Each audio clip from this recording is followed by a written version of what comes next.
Welcome to the Deep Dive, where we cut through the noise and deliver the insights you need. Today we're tackling a really big global challenge, this overwhelming issue of plastic waste. The search for sustainable alternatives is definitely urgent. And our deep dive today zeroes in on one of the most promising solutions out there, biopolymers. So our mission here is to explore the current landscape, look at the big trends, identify the key players, and sort of map out where this market is heading. And we're basing this all on the recent market analysis you've shared. To kick things off, here's a pretty attention-grabbing fact. The biopolymer market was estimated around, USD 18.2 billion in 2024. And it's projected to more than double, hitting almost USD 41 billion by 2032. That's massive growth, an explosion, really. Okay, let's unpack this a bit. So maybe start us off, what exactly are biopolymers, and why are they suddenly such a big deal right now? Right. Well, the core idea is pretty straightforward. Unlike traditional plastics, the ones made from fossil fuels, biopolymers come from renewable stuff, natural sources. Like plant. Exactly. Plants, animals, even microorganisms can be used. And their big advantages are, they're often biodegradable, which is huge. They tend to have a lower environmental impact during production. And maybe most importantly, they come from sources that grow back. They're renewable. Okay, so biodegradable, lower impact, renewable origin. That makes sense. That natural foundation gives them a real edge in this push for sustainability. And it does feel like there's a real momentum building. We're seeing demand increase pretty rapidly. Is that mostly about people worrying about the environment? Or new rules coming in? Or just shoppers wanting greener stuff? What's driving it? It's really a combination of all those things hitting at once, like a perfect storm. Okay. You've got this rising global awareness about, plastic pollution and climate change. Then you have government stepping in with stricter regulations on waste. Right, the single-use plastic bans and things like that. Precisely. And on top of that, consumers themselves are actively looking for products that align with their values, wanting greener options. And the other key thing is just how widely applicable they are. We're seeing them pop up across loads of different industries: packaging, automotive, agriculture, textiles, even healthcare. Wow. Okay. This versatility is a massive part of why they're so important right now. Absolutely. And that versatility, that leads us right into where they're actually making a difference. So where are we seeing biopolymers really take hold? What are the current trends in adoption? Packaging seems like the obvious starting point. Yeah, packaging is definitely a major area. You're seeing a big shift towards biopolymers like PLA, that's polylactic acid, and PHA, polyhydroxyalkanoates. PHA, right. And also various starch-based polymers. They're becoming the go-to sustainable options for things like bottles, food containers, films, you name it. And this is really a direct response to needing to cut down on plastic pollution, moving towards that whole circular economy idea. Okay, that makes a lot of sense for packaging. What about the automotive industry? That's a huge user of plastics. It is. And they're definitely embracing biopolymers, too. They're using things like natural fiber composites and various bioplastics for interior parts. Like dashboards. Yeah, dashboards, interior panels, even seat fabric sometimes. And it's not just for show, for the green image. It's strategic. These biopolymer materials are often lighter than traditional plastics. So fuel efficiency. Exactly. Better fuel efficiency, and a lower overall carbon footprint for the vehicle. It's a significant win for an industry that uses so much material. Right. Okay. Packaging, automotive. What about healthcare? You mentioned that too. Biocompatibility sounds crucial there. Healthcare is a really exciting area for biopolymers because they're often biocompatible, meaning they work well inside the body without causing harm, and they can biodegrade safely over time. Well, that opens up a lot of doors. I can imagine. We're seeing them used in some pretty advanced applications. Drug delivery systems, for instance. Delivering medication right where it's needed. Precisely. Or in advanced wound healing products, even implantable medical devices. Materials like chitosan, which comes from shellfish shells, and collagen are getting a lot of attention for tissue regeneration. Wow. And helping minimize infection risks, say, after surgery. And here's where it gets really cool. The development of so-called smart biopolymers. Smart. How so? These are materials designed to respond to specific conditions in the body, like changes in temperature or pH levels. Okay. So imagine a drug delivery system that only releases its payload when it detects inflammation signals. Oh, that's smart. Or maybe a bandage that changes color if a wound starts to get infected. The potential for personalized medicine is just huge. Yeah, that sounds revolutionary. It's clear when you list all these different applications, It really signals a major shift, doesn't it? It really does. Kind of global move towards more sustainable materials across so many different sectors. Yeah.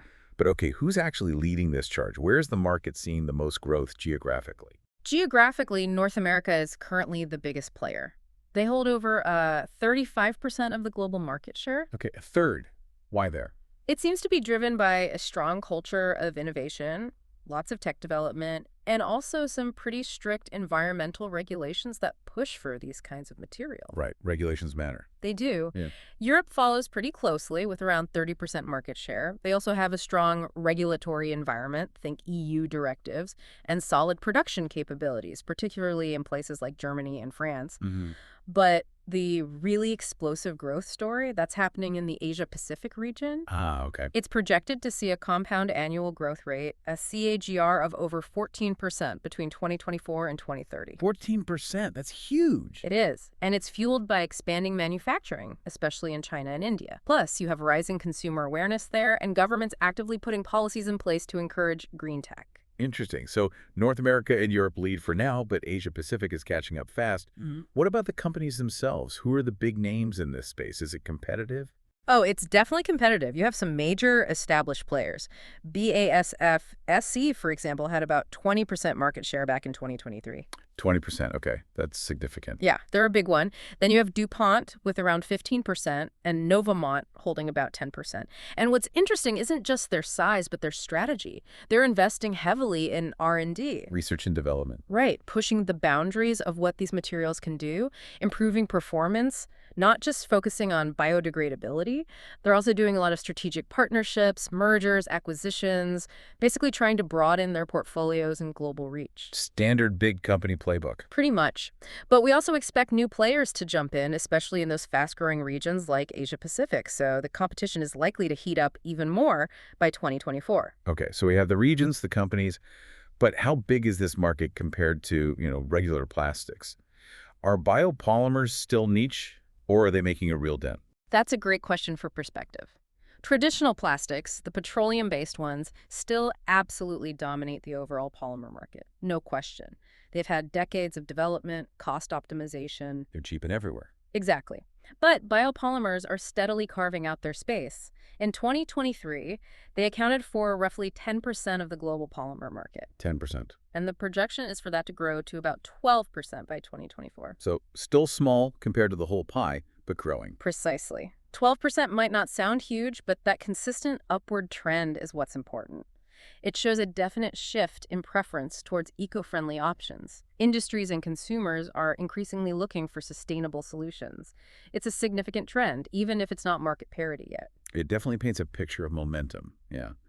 But there's always a but, isn't there? With all this promise, the environmental benefits, the growth, what's the catch? What's the main thing holding biopolymers back from even wider adoption? Yeah, there is a significant one. The single biggest constraint right now is the cost, the high cost of production. Ah, the price tag. Exactly. Manufacturing these materials, especially using the more advanced methods, things like microbial fermentation, basically using microbes to brew the polymers. Right, like beer but for plastic. Sort of. Or enzyme catalysis, using biological catalysts. These processes often need expensive raw materials, specialized equipment. They're just, frankly, more costly than the traditional ways of making plastic from oil. Can you give an example? Like how much more costly? Sure. Take PLA, polylactic acid, which is pretty common. It might cost around, say, $3 to $4 per kilogram. Okay. Compare that to standard polyethylene, a really common traditional plastic. That's usually priced around $1 to $2 per kilogram. So potentially double the price or even more. Potentially, yes. Yeah. And it's not just the raw materials, the feedstock. It's the process, too. The process itself adds a lot of complexity and cost. You need really tightly controlled conditions for fermentation, for example, ensuring the quality is consistent batch to batch, plus often needing advanced purification steps. It all adds up. Take PHA, those polyhydroxycalcanos we mentioned. They're among the most expensive biopolymers. They need really precise nutrient mixes for the microbes, careful temperature control. It's complex. Which limits how much gets used, I suppose. Absolutely. Because these high production costs mean the final product made from biopolymers is more expensive for the end user. Right. And that makes them less competitive, especially in industries where price is king or in parts of the world where environmental rules aren't as strict yet. And probably tougher for smaller companies to switch over. Definitely. For small and medium-sized businesses, the upfront investment and higher material cost can be a major barrier. It might just not be financially viable for them right now, even if they want to be greener. So tackling this cost issue, that's really the key to unlocking the full potential here. That's a very clear challenge. But okay, despite that cost hurdle, you mentioned innovation earlier, there's a lot happening, right? So Yeah. what does the future look like? Are we likely to see these costs come down? Absolutely. The outlook is still very positive for significant growth, and it's largely driven by ongoing innovation, focusing on both improving the sustainability profile and making production more efficient. Efficiency means lower cost, hopefully. That's the goal. The future really hinges on refining those advanced production methods. The microbial fermentation, the enzyme catalysis, these aren't just about making biopolymers, they're about making better biopolymers, more versatile ones, and eventually cheaper ones. Any recent examples of that kind of innovation? Yeah, actually. Just back in December 2023, a company called Sulzer launched a new type of biodegradable polymer. It's specifically designed for bioplastics, aiming to make sustainable material production more efficient and reduce the environmental impact, especially targeting the packaging sector. Okay, so progress is being made. Definitely. And the focus going forward will be heavily on scalability, making these processes work efficiently on a much larger scale, and of course, cost effectiveness. We also expect to see more biopolymer products coming out with even better performance. Better how? Things like enhanced biodegradability, maybe breaking down faster or in more varied conditions, better thermal stability so they can withstand higher temperatures. This will open up even wider applications in demanding areas like food packaging, automotive, medical devices. Right, beyond just simple replacements. Exactly. And stepping back, you still have that supportive environment building. Regulatory pressure isn't going away, and consumer demand for sustainable products just keeps growing. So that keeps the investment flowing into R&D. Precisely. All these factors combined mean biopolymers are really set to play an increasingly vital role in tackling global plastic waste and helping us build a more sustainable economy. Okay, so let's try and wrap this up. To summarize our deep dive today, the biopolymers market is clearly on a strong growth path. It's fueled by this undeniable need for sustainable materials across so many industries. We've seen their impact in packaging, automotive, even cutting-edge healthcare, thanks to materials like PLA, PHA, and those fascinating smart biopolymers. Geographically, North America and Europe are leading, but Asia-Pacific is the one watch for rapid growth. Key companies like BASF, DuPont, Novamont are pushing things forward through heavy R&D and strategic moves. That's right. But we also hit on the big challenge, that high cost of production, which is still a major barrier to really widespread use. A key hurdle, yes. Yet the future looks bright. Innovation in how these materials are made, combined with regulatory pushes and consumer demand, points towards a really promising future. I think that sums it up well. And to truly get past those remaining hurdles, especially the cost one, continued focused investment in R&D is just critical. We have to optimize those manufacturing processes. And collaboration is key too, getting governments, industry players, and research institutions all working together. To create the right environment. Exactly. Supportive regulations, maybe financial incentives, things that make it easier for everyone to make that shift towards biopolymers. Makes sense. A unified effort. So as we finish up, here's something for you, our listeners, to think about. What stands out to you about how these biopolymer innovations might change the everyday products you use? And maybe more importantly, how can we as consumers keep pushing for this shift towards a more sustainable materials economy, something to mull over?